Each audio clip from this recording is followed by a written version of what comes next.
Okay, good afternoon, everybody. I welcome you to a very interesting session this afternoon. We will talk about a community approach to measure earthquake data, and this is related to the Izmir earthquake this year, I believe, Orkut. I welcome Orkut as our speaker.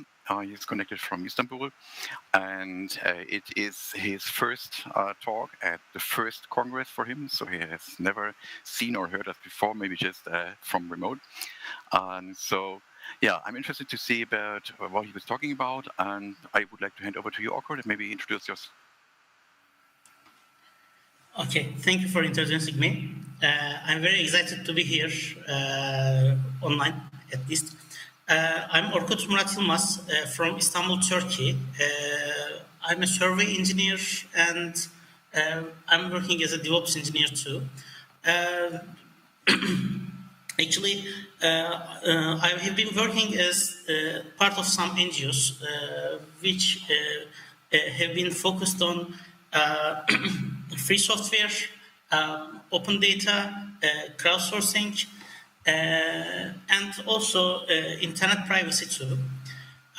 We have different NGOs in Turkey and with different focuses. So one of them is r3s, which I am a member of. And this project is done by the efforts of r3s. So I'm going to introduce a little bit. I'm going to introduce you the r3s, our NGO. It is located in Istanbul, Turkey, and it was founded in July 2017 by the people from different free software communities, such as OpenStreetMap, PostJS, QJS, GeoServer, and other geospatial free software communities too. After the establishment of r3s, we have worked with humanitarian OpenStreetMap team, and we have made the Bina project. It was the project for the refugees who have been living in Istanbul. And we organized workshops for the refugees and help them mapping the places they have been getting services such as health services, legal services, and other services from the NGOs, government institutions, and corporations too.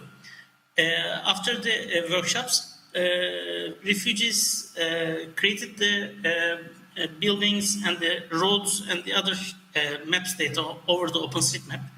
And then they did their navigation by the help of some free software tools in order to receive those services. After the Bina project, we have done some work on Turkey Road Data Network Improvement project over the OpenStreetMap. Again, we have worked with humanitarian OpenStreetMap team too. On the October 30, 2002, there was an earthquake happened in agency, and the magnitude was reported as 6.9, and the earthquake had also caused the first tsunami recorded in our country. It happened. It happened in a small town near the agency. It is called Sığacık.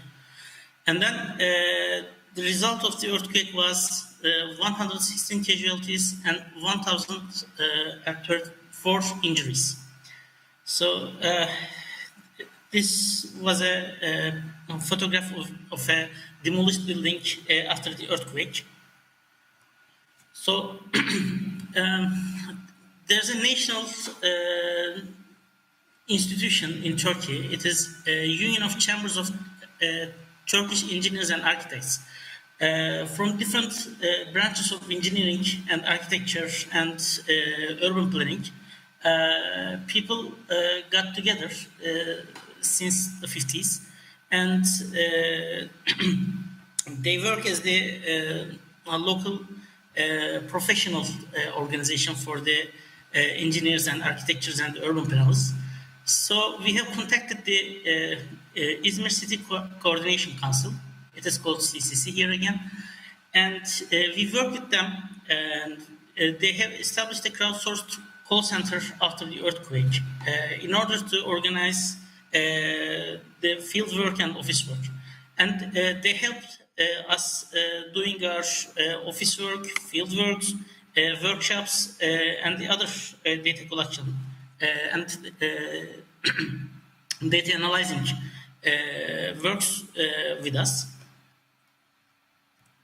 When earthquake happened, we were in Istanbul, actually. Me and some of my friends. And some of our members were in Izmir too. And after the earthquake happened, we have learned that the magnitude from the Kandilli Observatory and Earthquake Research Institute, the magnitude was huge, so that we decided to give some support for the people who were affected by the earthquake. So first we have checked the disaster gathering zones map of Izmir, and there was no map of disaster gathering zones.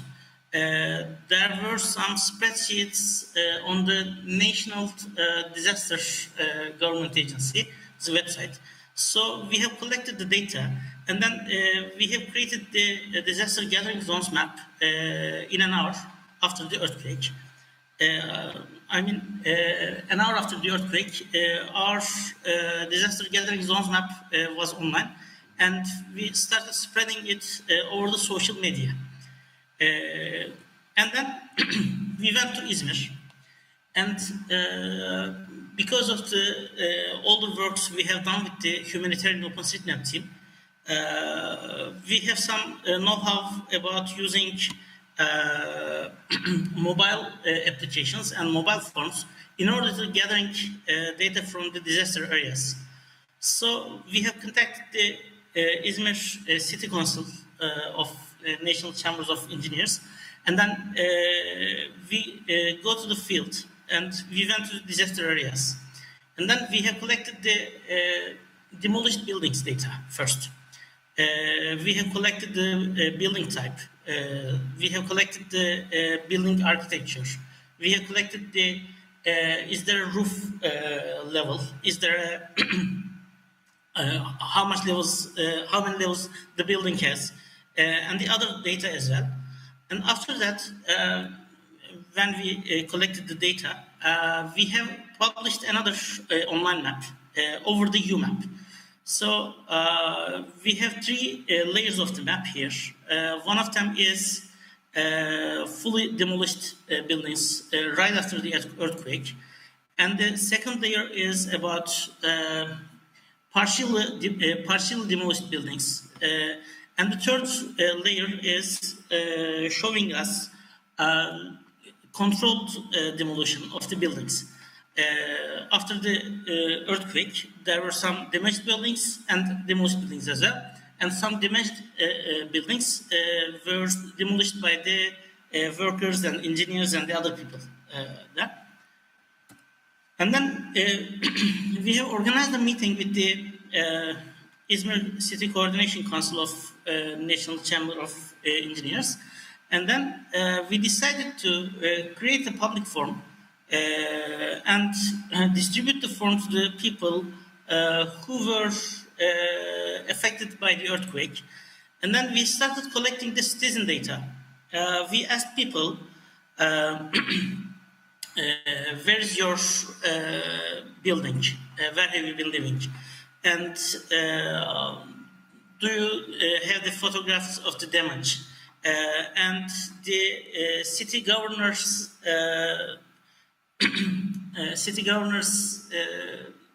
urban issues management did or did not do a damage assessment work in your building, and what was the result of the damage assessment, the official damage assessment? Do you need a urgent need? do you have an urgent need, and do you have others notes and photographs and the others data as well. So more than 1,200 people filled that form, and then we have organized some committees from the volunteers, the volunteer architects and the civil engineers. And then we created some maps of the damage assessment works. They controlled each building, and then they made a quality assurance of the official damage assessment, which was done by the city governors. And then we made different data to compare the official damage assessment report. And then after collecting the data from the people, we have published an Izmir earthquake damage heat map. We have chosen the heat map format in order to not to show the private data, not to show the personal data of the buildings, but we decided to use a heat map to show the earthquake damage all around Izmir. And all the data, all the maps we have published are still online on a Turkish website. It is called izmirdepremi.com, and you can visit there. And after the RC3, you can click the links on my presentation in order to see the published maps too. And we have organized a mapathon, international mapathon with humanitarian OpenStreetMap too.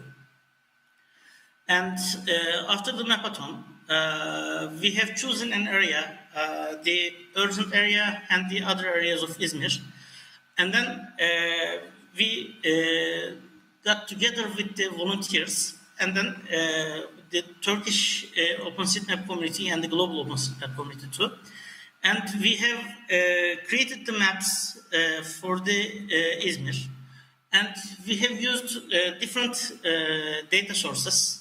One of them is Istanbul Technical University's remote sensing lab. And other one is Maxar. It was provided by Humanitarian OpenStreetMap team too. And in Izmir, in Istanbul, in different cities of Turkey and all around the world, people contributed for the mapathon. And then there were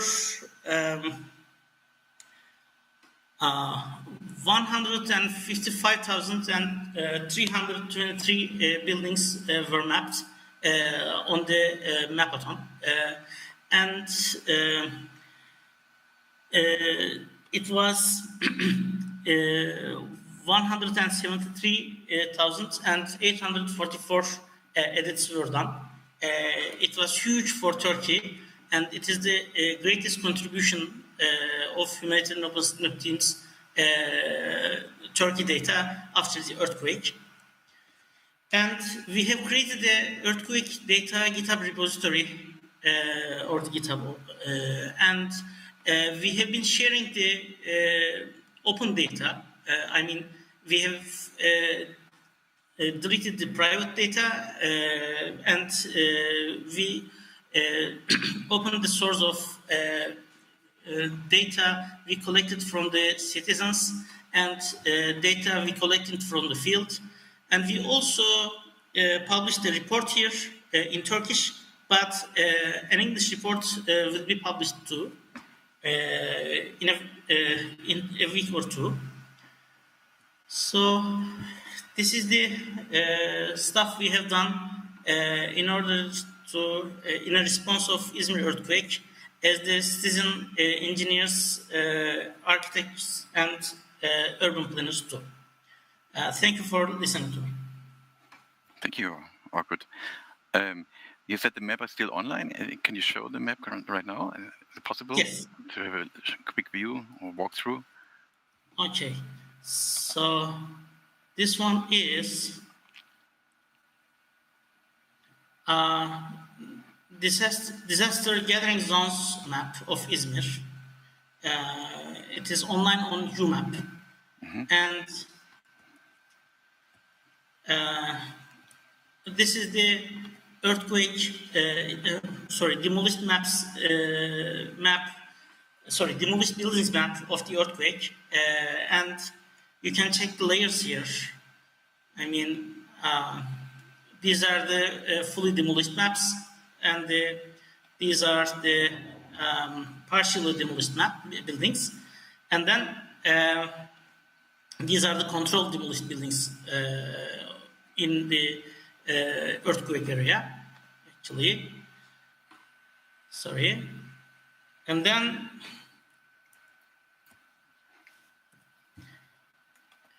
this is the form we have created over the Uşaidi. People can put their name, their contact details, the location of their building, and exact address, the neighborhood and the street and the door number. And they can add some photographs about the damage. And then they can, there's a yes-no question here. Izmir governorship, did Izmir governorship do a damage assessment process in your building? And what is the result of the damage assessment test? And your urgent needs, please. As I said before, 1,200, more than 1,200 people filled that form. And this is the last one, the earthquake heat map. And, sorry. And yes, this is the map also, but... Yeah. So one question is, will this be updated, or is it an option to be updated? Like now it's kind of repaired status or stuff, or is it just the momentary? Actually, it is the latest version, and there are no buildings demolished since the 15th of December, I guess so.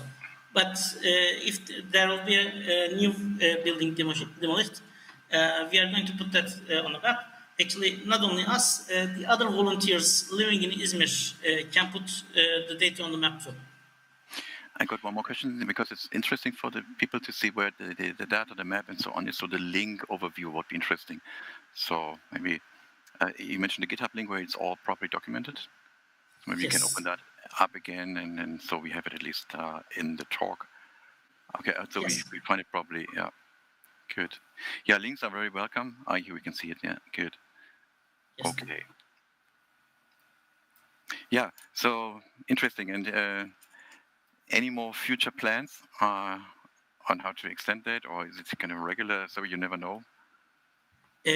Yes, we have future plans. Actually, we were lucky in Izmir. I mean, the earthquake was happened in a very little area, but we are expecting a bigger earthquake in Istanbul, and it would happen in a very large area. So we are trying to organize against the earthquake damage, and we are still trying to organize workshops and give people the right tools in order to be prepared for the earthquake.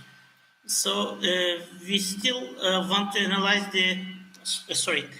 we still want to create a map for the earthquake risk analysis of the buildings of Istanbul, because there are 5 million buildings in Istanbul in total, but in the worst scenario, there could be more than 15,000 buildings could be demolished after the possible Istanbul earthquake. Okay. Good. Okay, perfect. I think we have actually the link already copied, so we have it for later purposes in the chat, etc. So yeah, thank you very much. I hope it was okay for you. First talk at First Congress, and you enjoy the rest of the Congress, so feel free to join all the other sessions. and join the board. Okay. Yeah, thank you very much for now. I think we will hand over back to the studio. Okay, thank you.